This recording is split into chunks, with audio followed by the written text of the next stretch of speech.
Welcome to the Enneagram 2.0 podcast. I'm Beatrice Chestnut. And I'm Urânio Paes. And today we're interviewing someone very special, Nisha Advani, and she is a social one. Welcome, Nisha. Thank you. I'm so honored to be here and happy to do this for. Yeah, thank you so much. It's a pleasure to have you, Nisha. Thank you. I'm an admirer of your self-development work, and also you're an Enneagram practitioner. So very useful and interesting for our listeners for sure. Thank you. Thank you. Yeah, so we're going to want to hear you say a little bit about your Enneagram journey. But to start off with, why don't you just say a little bit about you, a little bit about your background, maybe where you're from, where you live, what you do, just so our listeners can get to know you a little bit. Sure. So I have to go back to the beginning because I think it impacts how I shaped up. I'm one of four children, a middle daughter. And I think that whole thing of wanting and needing to differentiate myself was just part of my existence. I was born and grew up in India. It was a very competitive, busy environment. I grew up in a city of over 13 million at the time. God knows what it is now, maybe 20 plus. Um, and I went to Catholic school for 13 years.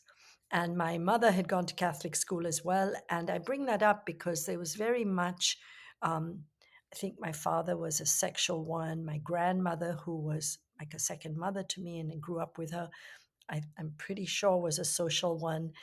This whole thing of being a good person was and a decent person and doing what's appropriate was just built in. Um, and it's hard to tell whether India is very social and very much a collective culture, as you both know. And I don't know what shaped me. Was it my family, my school, all of the above? But that's just part of how I grew up. And I think the other thing is it was very competitive, and I knew that from the beginning. So that goal orientation and getting organized and being responsible for achievement was also part of the culture, the subculture, the group I'm from. And my best friend, um, my entire school life, who had such a big impact on me, was like a superstar. So I always felt less than. I'm not enough. So I think that was something. And then my family was very much like that. My elder sister, whom I was very close to, was very smart, high achiever, great musician, very popular, all that. So I feel like I was just ordinary and needed to, it was not a thought, it was just a feeling. And I just knew it um, of who am I? And I need to find my space. And I remember a few things in particular: swimming, being responsible, helping in different ways with the family, that made me different. And I kind of knew that. It was all not conscious, but it was conscious, but it was not in my head, if that makes sense. It was just, I knew I needed to be me. And um, a big factor in my life was I came to the US alone when I was 17 as an exchange student, and was very privileged to be able to live with a family and go to a year of high school. It was a very soft landing, and I was all alone, but it was, again, I look back on that as a very formative experience because I lost my entire support system, and it was by choice, and it was all in the spirit of adventure. And I moved to a tiny town after being from this huge city where nobody knew me beyond my school and a few social circles. And I came to this town of 5,000 where there were only two exchange students. And I stood out being Indian and brown. And the town, I felt I was enveloped and embraced. And they would say, "Oh, there's our foreign student." And just simply by looking at me. And I think it was the first time I became aware of my color. And it started really being formative. It was a positive experience at the time, but I realized that everything plays both ways. Um, so I think that was a big thing. And then again, coming from the background I actually had my eye on the US already because I wanted to study psychology. And we didn't have good programs in Calcutta. So I knew I was going to leave home. And with the mind of a 16, 17-year-old, as long as I was going to leave home, what difference does it make if I went somewhere else in India or somewhere else in the world? And so I was looking at the US because there were great programs here. And I'd started applying and investigating. Those are many stories along the way, but I landed up in a great psych program. And again, connected to the Enneagram, I pursued it for a long time, but my training was all in rigorous social sciences, a lot about the science and quantitative and research methodology. And I went and got my MBA in between because I started worrying about not having a green card and not having options. Options has always been a big thing for me. And knowing that I had to create them myself. So I got an MBA, and that helped me get a really good job, and that helped me get my green card. And then I felt free to come back, and I went to grad school for psych, and had by then had found social organizational psychology and realized this is what's calling me from the inside out. And it was very quantitative, research oriented, a good degree. And I bring this up because when I found the Enneagram, I had to make peace in my own heart and mind with my old faculty because I felt like I was selling out. And it was really hard for me because I had done so much school, been privileged to be in good schools. So I felt like I was their protege. And I sold out, but I just found the Enneagram so compelling. And I actually first saw it with Ginger Lapid-Bogda at Genentech. And B, you were part of one of the panels at a Todd Pierce's offsite. And I found it so compelling, and I didn't know what I was doing. I remember I was almost reeling because it was so strong. So I would read a lot of the books on my own. And then, luckily, living in the Bay Area, I quickly got in touch with the narrative tradition.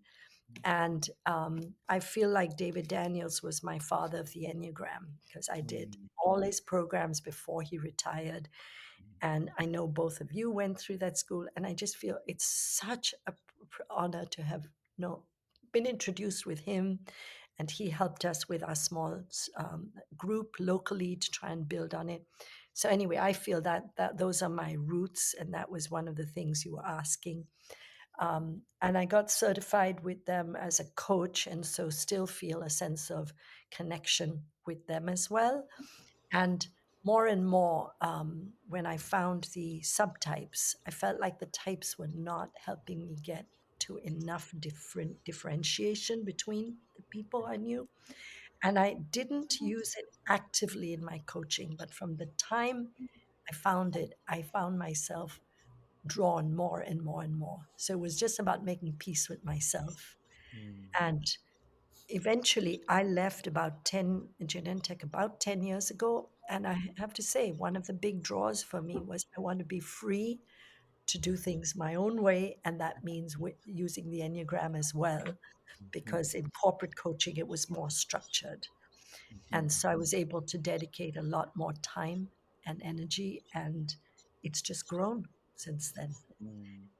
And initially, I thought I'd be doing it for my clients. And then I found both of you and went more and more and sort of have gone into my own work as much. And yeah, I'd say where I am now is doing a lot of the somatic work. I've gone to Marion Gilbert's work a lot. And it just totally dovetails with the work we do with you. And just taking me to with a different doorway is how I see it. So Beautiful. that was a long introduction to, I hope, some of the questions you brought up. Yes, and very clear and very thorough. And I just wanted to highlight something you said back in the beginning when you were talking about your childhood. I like how you said it wasn't a thought that you wanted to differentiate yourself or find the things that were right for you. It was more about being you, being who you are, differentiating yourself. And I just wanted to draw attention to that because I thought the way you said that made sense for a body type. And sometimes we don't always hear the subtle differences between body types and head types and heart types in terms of how they experience the world and how they, you know, come to be who they are and what they feel drawn to do and the way that they feel drawn to do it. Yeah. Yeah.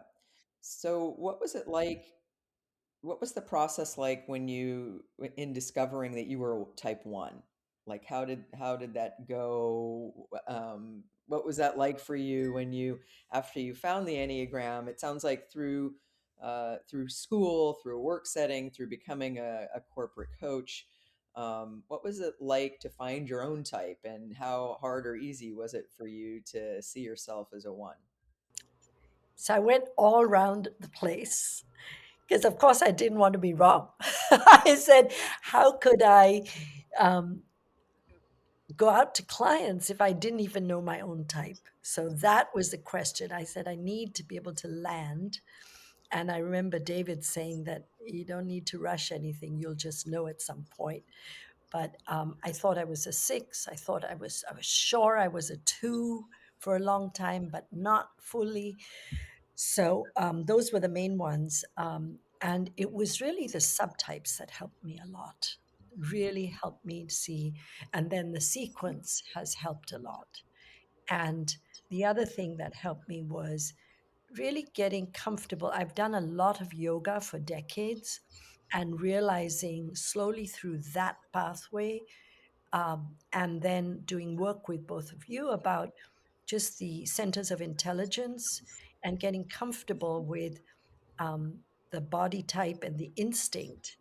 And this is so much, that gut feeling, having been schooled as a social scientist, rigorous, it was like, come on, how much am I going to listen to my gut? So I had to get over my own self. Mhm. And realizing I was a body type really helped me. And to say, yeah, the heart is there, but what's the first hit? And I had been burying that. So I think it was a journey, and to just see the nuances, but the centers of intelligence and the social the subtypes really helped me. Right. So the subtype meaning finding the social one in particular, not just that you were a 1, but that you were a social one, and the instinctual sequence, finding that being social, and then how the other instincts are sequenced for you also gives you some clues about um, how your personality plays out in the world according to the instinctual sequence. Yes, yes. And I felt like I don't identify with perfection. I really have a visceral bodily reaction when people say something's right or wrong because I feel it's a felt sense of how do you know? And it depends. So that whole thing of perfectionist didn't resonate with me, but good enough and can improve resonate deeply. So that I had to find the language and the concept of it, and also in terms of the reformer. I think the teacher type, the mentor type, very much fits. But the going out there with rage and anger and strength, I've seen too much broken glass with anger. So I think I actually have a fear of the impact of anger. And so that sexual type, and depending on which archetype person was brought up and stuff, I would feel like, nah, not really. That's not really me. I wouldn't do that ever. Mhm. Mhm. I'd rather die than go around and scream at somebody publicly and humiliate them just because it's the right thing. I'd find another way. So I Mhm. didn't know how to, that appropriate resonates, Yeah. but a- just on principles going forth with force, not always. Mhm. Only when it's very safe with my siblings and my husband. Poor Mhm. chap. And is your sequence then social, self-preservation, sexual? Right. And it makes sense because most ones hold back their anger to some degree, but perhaps having sexual in the third place makes it even more likely that you're likely to not, like you say, be very careful around showing anger, and that's not something you lead with at all. Yeah. And I will tell you, I think I had a lot more sexual. It was more expressed when I was younger. And again, with my husband and siblings, where I feel ultimately safe. Um, it's when I was younger, I was just much more outspoken. And maybe that also gave me the juice to come here because I just felt I could, yes, I can, and do some of the things I've done alone because I just had that, but it wasn't reforming. It was just that energy was there. Yeah. Um, I would like to explore with you, if possible, Nisha, something about the social instinct, the social one subtype, also in connection to culture, because you come from India and then you migrated to the US. By the way, how old were you again? When 17, yeah. So, a few things. I think we can hear from you the social perspective of the world when you voluntarily, like spontaneously, make comments about the Indian culture being social, and then when you talk about belonging to the school and other systems when already in the US, and coming from a social dominant culture. By the way, we used to say that India is nine-ish, right? So the point nine style of India, the very social culture, and you being social, how do you think shaped you in terms of adapting to those things? And then, sorry that it's a long question, but I think it's important to say. And how do you see the possible contradiction that at the same time that social dominance in general are more adaptable, and social one in particular is less adaptable or even called inadaptability? Yeah, yeah. So, Urânio, I'll ask you to help me if I don't answer your question. But what's coming up for me, I struggled with that actually because I'm such an options person and I have this reaction about right and wrong. I don't feel like there's a right and wrong for most things. What I've come to realize is as as Nisha, it takes me, I don't have a right and wrong about most things, but I do have a way. And so I think of it as this is just my way of thinking about it. But maybe it gets projected to others and leaks as, oh, she judged that to be wrong. I don't think of it that way. I know because I've been challenged and I've been asking my family for feedback, and they'll say, make comments to me, and my kids are brutally honest. But it's more, I'd be like, I wasn't thinking that. But maybe somewhere there, I was feeling that this is not okay, and it showed, or I wouldn't do it that way.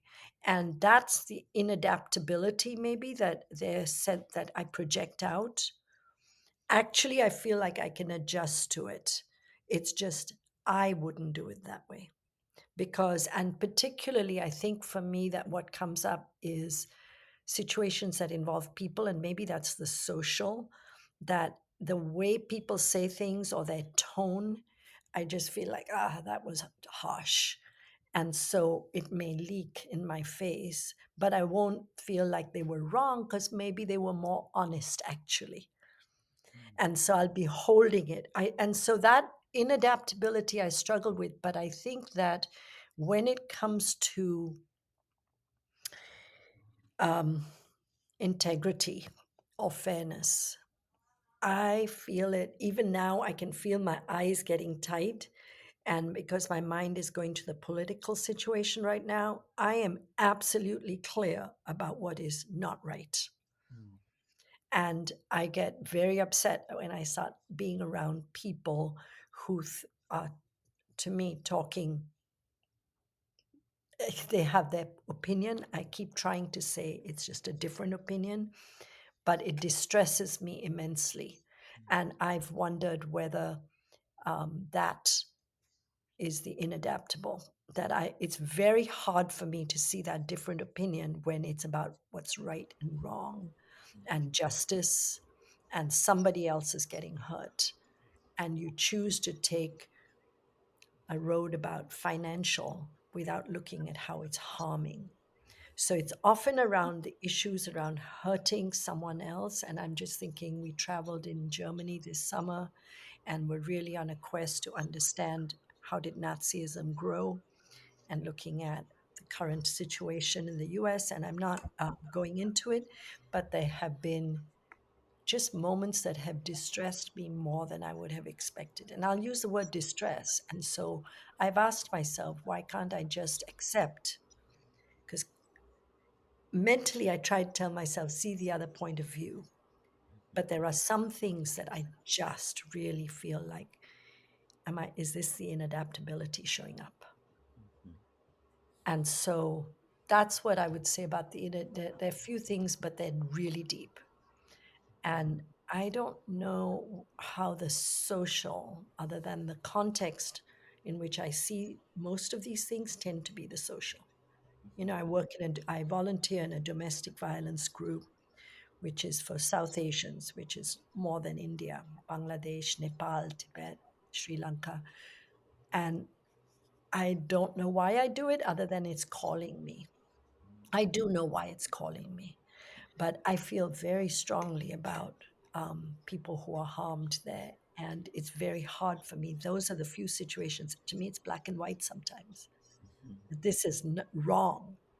And so it's often in a social, cultural context that I see it. Um, I don't, yeah. So I don't know if that answered your question at all. Yeah, I think it really did in many ways. I think what you mentioned makes sense to me. And knowing you a little, I think you also have things that come from things other than type, including beautiful values and an option of how to live life. And then what I notice is that social ones, when they have the sexual repressed instinct, they are less fierce in terms of saying what they think is right to other people. So they still have strong opinions about things, especially when it has to do with what they consider to be a central thing in that is right or wrong. But yeah, and I think the part of my question I would like to explore a bit more is being from India and arriving in the US, and then you know s- uh, growing up in the US since 17. Um, would you say that it was a little difficult to see you as an American and seeing the part of you who's from India, and then in India finding it hard to see yourself as being from India, being American, which might it's sort of common for immigrants, but also might speak to the inadaptability thing. Mm. Actually have been very privileged that I didn't feel it difficult coming here because I think it's the context. I was with a family that enveloped me. I was in a town I was just welcomed. I did notice the difference much more with peer group because they didn't know what to do with me because I looked different, I sounded different, I said some words that were for teenagers. For example, I was in a physics class and there were mostly boys, there were only two girls. And I'd just come from India and I asked for the rubber. And you can imagine a group of 17-year-old, 18-year-old boys they were hysterical laughing, and literally some of them threw themselves on the floor. I'd never witnessed any of this. I'd gone to a girls' school. And the other girl in the class was my American sister, who was mortified. I just remember she wanted to move away from me as far as possible if I was going to bring up words like that. So Mhm. I remember a few incidents like that where I stood out as being so different Mhm. that people didn't know what might come out. And of course, the poor physics teacher, who was a male, older white male, didn't know what to do to recover ground. So we ended the class. But I look back on it and say it's actually really funny to think about now. But um, and I had no idea why they were laughing. That was even what makes it more funny. But overall adaptability, I think that I grew up in a westernized environment, and English was a home language and the school language. So it was not foreign, it was just maybe words and accent that were different. So I got mocked a lot, which hurt my feelings because I didn't know what to do about it. When I spent a year in England at university, I felt more the differences. I felt like in the US there was more, even though I was the only Indian around in town, I felt more, it was easier. When I was in the UK, even though there were so many more Indians around, I felt like there was a distance and I didn't know what to do with it. So I just hung with the people around me. And that was hard because I was used to having many more circles. But it was just a year. And uh, going back to India, I think that the US culture, I definitely feel like they think of me as an American, my friends there. But I'm Indian enough, and because my family's there, it's kind of hard to throw away my roots. Mhm. So that's how I see it for rationalize it that they know that I'm solidly Indian and I have a need to feel both at home, both places. And yeah, I think the American culture has permeated the westernized sectors of the world so much that it's less and less an issue. I mean, in terms of clothing, language, YouTube, media of all kinds. Mhm. So you find a lot of people there using more language here, and we become the old immigrants who are still using the old Indian language, whilst the younger people are using American English. Mhm. So the adaptability becomes more gray as adaptability to what? Mhm. I don't know if that's getting too esoteric. Yeah, no, it's good. Thank you. Mhm. So, can you tell us a little bit about over the years since you discovered that you were a one, a social one, how the Enneagram has helped you grow on your own growth path? Yeah. So this has been big in terms of even realizing first I'm a one, and that anger is muted, but it's there, and I can identify with irritation, frustration. I'm a languages person, so finding those descriptors really helped me. And it's bubbling, and to be able to laugh at myself to see how it leaks, I find it hilarious, but I don't know that everyone else does. Um, and to catch myself earlier. And that's where the somatic has been really helpful to try to give it credence and recognize that there's something here that's not fitting for me or sitting right before it becomes bigger. And so I'm paying more attention to my body and Mhm. what signals come from it. And it's all connected to the type 1 irritation and anger. The other concept, I don't see myself as a resentful person, but really it's language, but it's important. And I realized that by it's taken me a long time to realize by not dealing with the anger, it festers. And I do know that. And I thought it was a lot of the four in me that can sit with deep emotions. It's not all the time, but when there are things, and they're often around fairness and rightness, that this was not okay, I can't let it go. And I think if I would express that anger, it might be different. But I hold it in, but it keeps churning. And I've started noticing the things that might keep me up at night, or what's on my mind when I wake up and I feel like I had a very active night mentally. Um, those are the themes. I can't let go because it just is somebody hurt someone else, or that was their opinion was just so.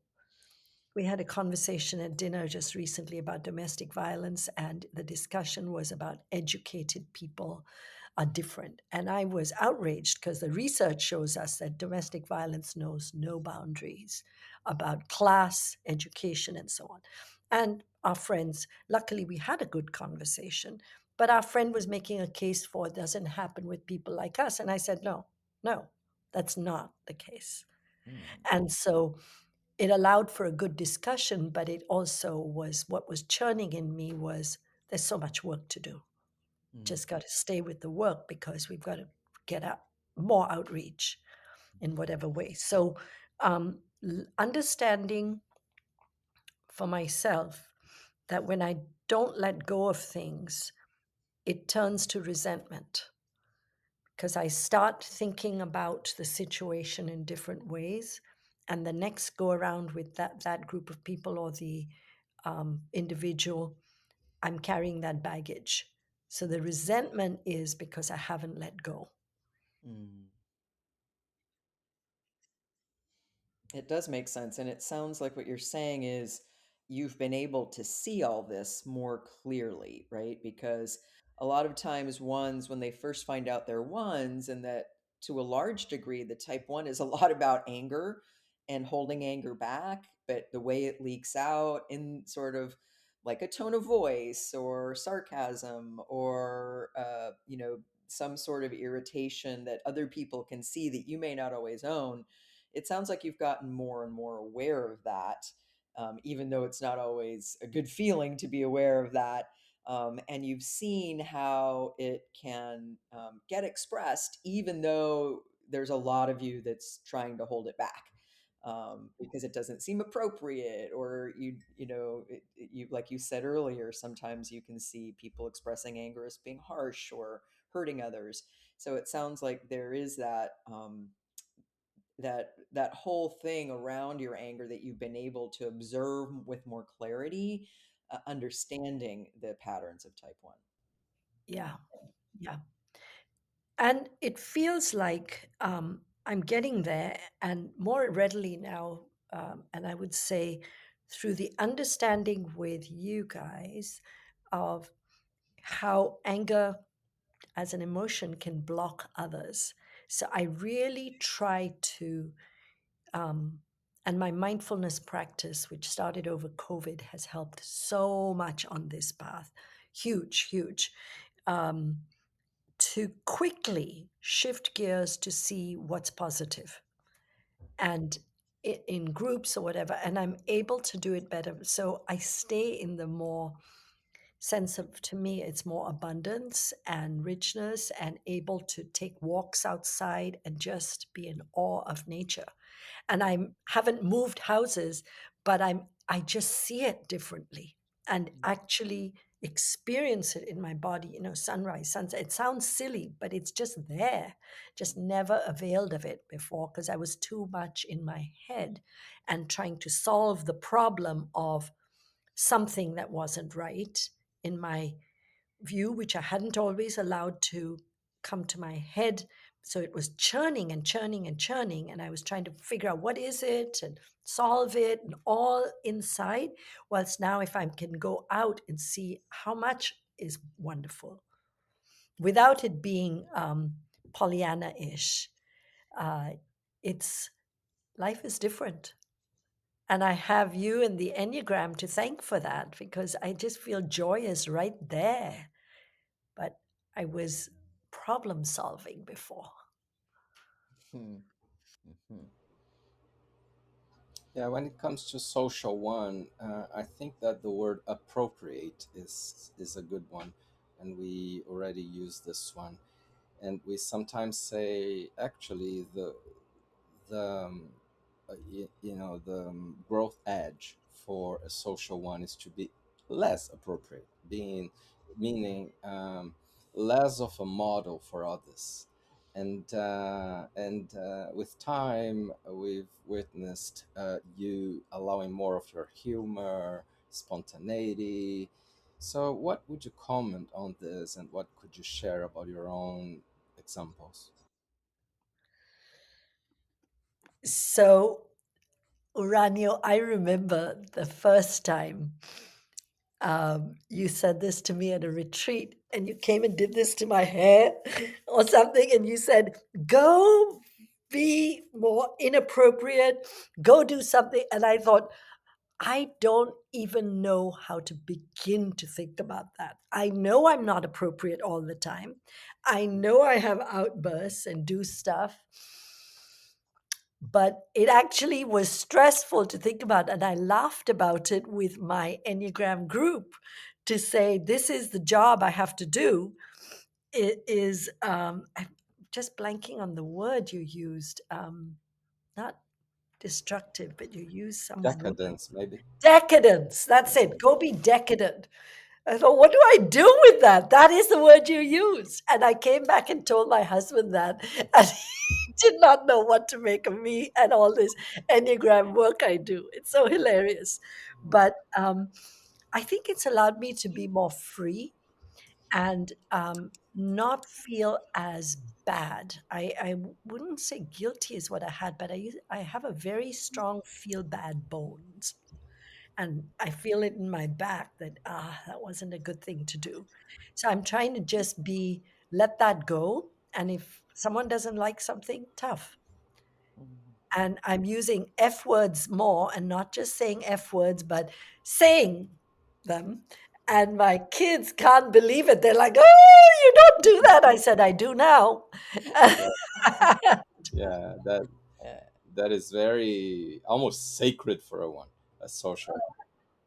By the way, the word decadence, I learned for once. I learned from David Daniels, was also my teacher. Yeah, he Mm. would use that word with ones in panels. Yeah, That was the word you used. But even I can't think the word. I just have to be free and Mhm. not think about other people and the other group and how it might impact others. Just stop all that.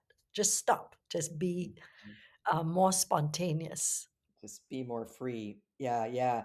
And I think what you said earlier about being able to laugh at yourself, I think that's really huge for ones when they can use humor in different ways, making light of things, making more jokes, laughing at themselves.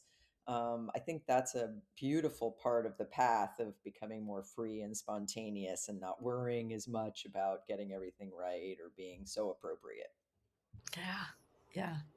The other thing, which I haven't been able to fit in yet for reasons I know, but I love to dance.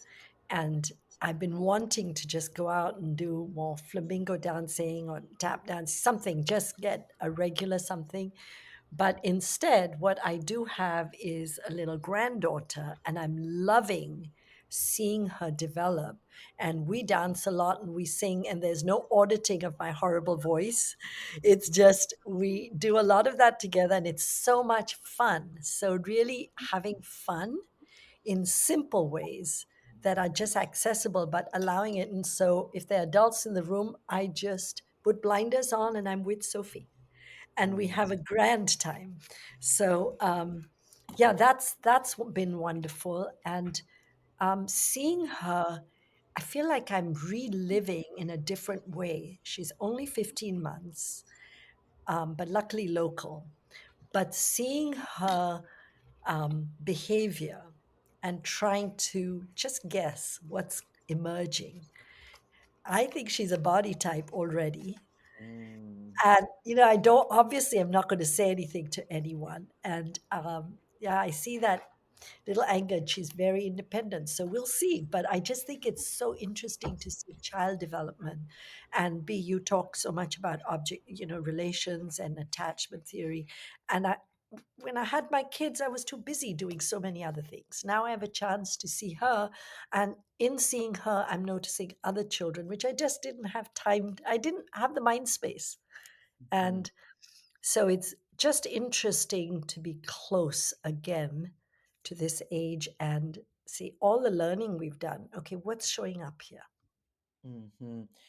I remember one of my favorite memories of you was when we were all at a retreat and we had a party the last night, and it was a come as you aren't party where you're supposed to dress up as something that's the opposite of you and and experiment with being different than our type. And I think you, in my mind, were the MVP of that party, the most valuable player. You came as a hippie and you had a sign that said F you on your back and you were dancing and being crazy, and it was incredible. I just remember the whole party just laughing at everything you were doing and how perfectly you were embodying this sort of breaking free, crazy, decadent, dancing, wild person.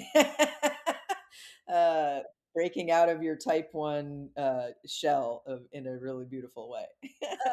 That's so great. You remember that visual image, right? Yes. And since you know you're a San Franciscan, I have a corner on H Street. That's my corner. And I Uh, mark it. And so whenever I go up there, I say, that's my spot. I used to, in another life, hang out there. Oh, wow. I'll have to meet you there someday because that's not far from me. That sounds fun. Yes. Yes. Yes. So tell us a little bit about what it's been like to use the Enneagram with your clients, because I know that you use the Enneagram as a tool with your coaching clients. And what has that been like? And how do you see the Enneagram being an effective tool for you as a coach? Yeah. So I've done team coaching and as part of bigger systemic change, team effectiveness, and after org design, restructures. But I stopped doing that work once I went out on my, shortly after I went out on my own. And now it's more one on one. And I work a lot with highly educated people, a lot of faculty leaders, and people who have, excuse me, who are scientists and the like. So I'm very careful about not pushing a tool. But I feel like I have internalized, embodied the Enneagram, so I can't not think Mhm. of it, the framework. It's just part Yeah. of me. So I use it informally. I'm always trying to figure out where are they and what's going on, what's showing up. How could I understand this more systemically for the whole of them?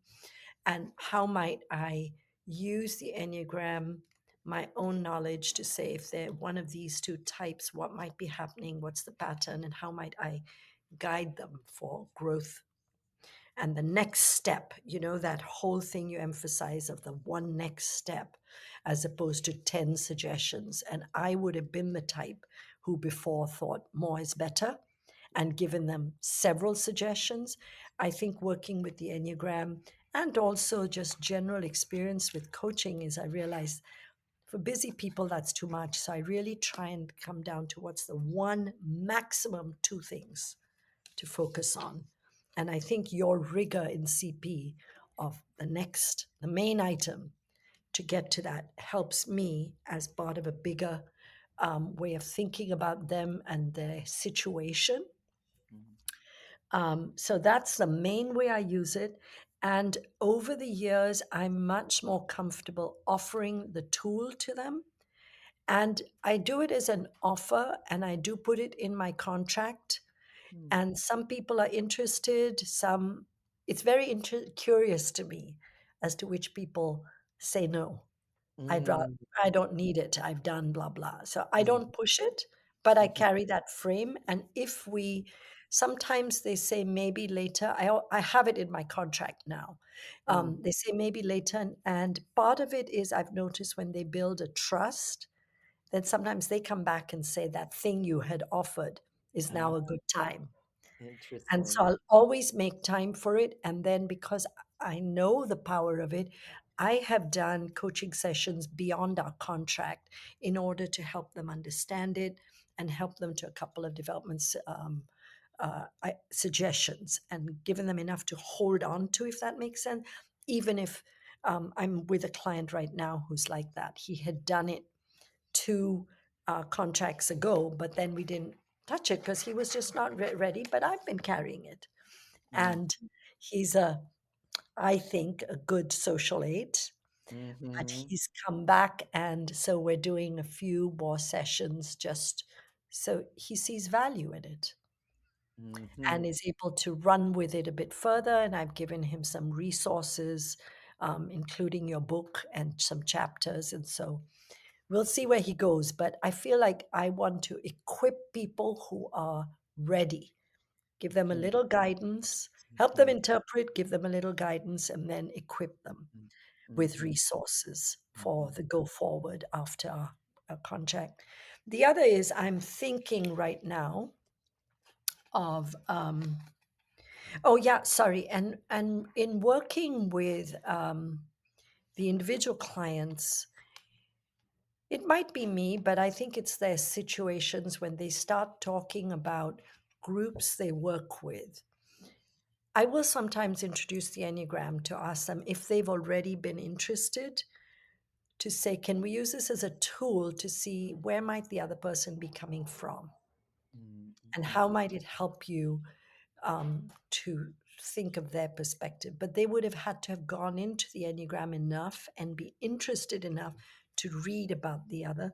But that has happened a few times. And I think it's been really a useful way where I'm not working with the whole team, but to help my client think differently about the other's reactions and also a little more holistically about their motivation, their patterns, and so on. mhm, mhm, So that's another way. And right now, because my volunteer work is increasing, I'm really thinking about how could I bring the Enneagram to my domestic violence organization. mm, And one thought is with the staff, but I want to work more with the clients. But they're a very fragile group, so I want to be very mindful of that and mhm, see. And maybe it's not the right time, but they mhm, also do work to. Um, I'm thinking this might be an opportunity. They do help clients long term. This is the DV clients, and help them more get empowered and give them classes and coaching after. So maybe for those who are ready to go into the workforce further along, mhm, um, that might be an opportunity to help them understand themselves differently in interaction with others. So I'm not sure. mhm, mhm. Beautiful. I like the way you talked about all those different things that you've thought about, and I do think that sometimes working with one-on-one clients as a coach, I totally agree with you. When I worked as a psychotherapist in private practice, I also never pushed it.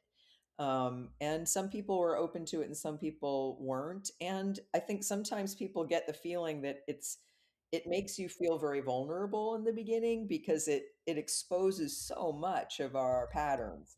And so it makes sense that sometimes people come around to it later. Sometimes you use it informally in your own mind, if not explicitly. And it's great that you now have it on your in your contract so that you can present it in terms of this is one of the tools that you use. And I think it's what can make your coaching so powerful. Beautiful. Beautiful. So, anything else that you might want to share with our audience about what it's like to be a one, or, any tips for ones out there who might be listening, or people who are in relationships with ones, before we close? Um, I guess two things. The one I would say is about that inner critic, judgmental mind. Um, I didn't realize that I had such a strong inner critic. I mean, having the language helps me name it and see it. And it's not just about self. And I notice when things are not quite the way they could be, because I don't necessarily feel they should be that way, but I can't help noticing. Yeah, So I'm trying to forgive myself because I'd love to have blinders on, but I can't help being who I am. right. So I shift gears to try and see all that's there and say 80% Nisha, 80%. What's the 80 or 90% that's great? Mhm. So that helps to just know, yes, I do have that mind. I thought everybody did, really, to different degrees. And um, I've been trying to help with my siblings to just say, people think I'm judging. It must be this face, but I'm really not. I see the things, but Mhm. you're you, I'm me. The situation is what it is. We can coexist. So to help me, um, or help me not be seen as judgmental, because I don't feel like I'm judging, but I'm viewed as, Mm. something leaks. Yes, So I yes, don't yes. want to make excuses for it because it's obviously a thought or a feeling or something. But I'm not running around thinking you're less than or I'm better than or any of that. I really am not. So I guess that's one thing that um, I feel like I don't like it like I have that. But if I do, so I need help. Right, right, right. And it sounds like knowing how to communicate to the people close to you, um, that what your intention is, and that your intention isn't to judge. It's sometimes part of the way you think. And I think what you're saying is really important, because I think one thing people need to understand about social ones is that sometimes from the outside they can appear to look as if they think they're superior, um, because again, like you say, it's just part of the way you think about what's the best way to do something, or what's my way of doing something. And yet that's not usually any at all your intention to put yourself above. And so I think remembering, I think for all of us to explain that, to say those things that we may think about but not verbalize, to help people understand that although we can look a certain way because our type leaks out, that you're on the pathway, that you're actually not judging in the way that sometimes it might look like. Yeah. Yeah. Thank you. Thank you for summarizing that more clearly. And I'll say the other thing that for me is huge is the somatic, that I'm willing to feel into what's my body feeling, because it is, and I know you've said that for years, is so much faster, the instinct. But um, particularly, I've noticed, and that might be the social. I thought for a long time it must be the wing two or whatever, but um, it could be the family, whatever. I think it's the social, that awareness of the groups and the individuals, that when I feel in my body a lot of care for the people, the situation, it's a watch out for me, because that's when I'm likely to get distressed, and it's also likely when I'm more likely to overextend myself when it may be none of my business. So if I care about someone and I see them, for example, not taking care of their health, Mm. I will give them feedback daily if they're around me. And it's kind of a thank you very much. I know. Yeah, whether they want it or not. Yeah, because my intention is I care about you. I can't bear to see this. And if I see them eating something or not never making time for even a walk, it distresses me. And it's because of the care. So that care, and I feel that in my body, it's a huge watch out. I feel it in my heart and my body, but my heart. So I'm loving Dan Siegel's work, Mm. which is helping the neuroscience. And I've been studying that book with a group to really see how we, um, once it comes out in odd ways, but I Mhm. can't almost control myself when I see something that could be improved with such a small way, or if somebody's got a like this domestic violence conversation. I was like, no, this is so confused a thinking in today's world. So speaking up, but if they had stayed, that family, all night, I would have probably gone on all night. We would have gone to another topic. I would have brought it back. So Mm, I need to give myself time out.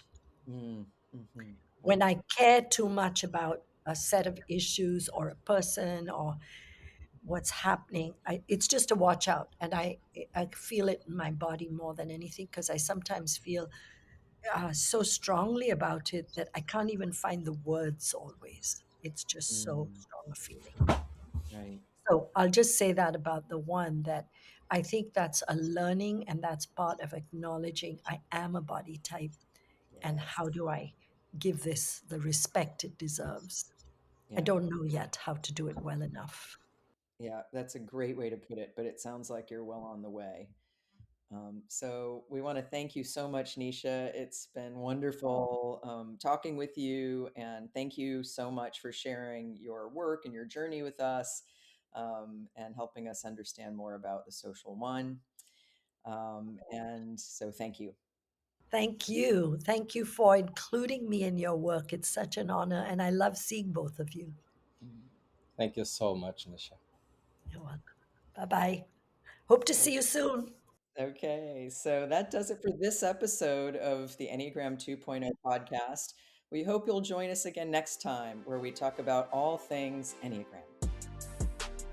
Stay tuned to hear a testimony about our retreats and courses. The retreat ended up being everything and even more than I had hoped for. I professionally work as a psychotherapist, and I'm very committed to my own inner growth so that I'm a really good therapist. So that is really why I was drawn to the retreats.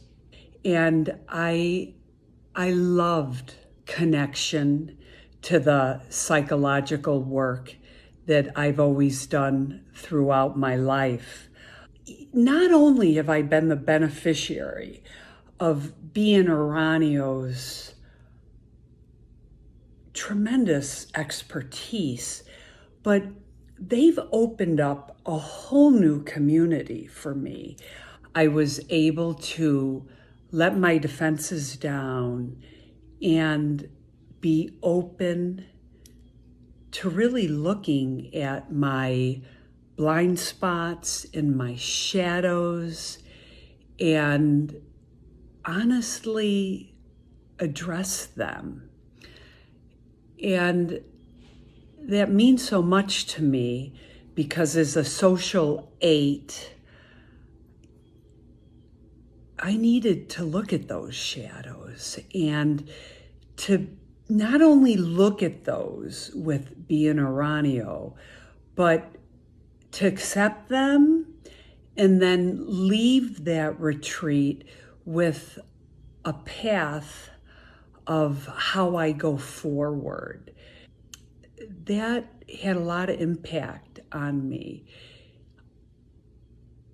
It also helped me for the first time really to be comfortable with being a social 8 and especially an 8 woman, to accept myself and also kind of celebrate those good things that come with being an 8, but also real incentive and motivation to work on cultivating tenderness and compassion for myself, and to be able to work with that in being a good leader, not only in my profession, but also in my family life.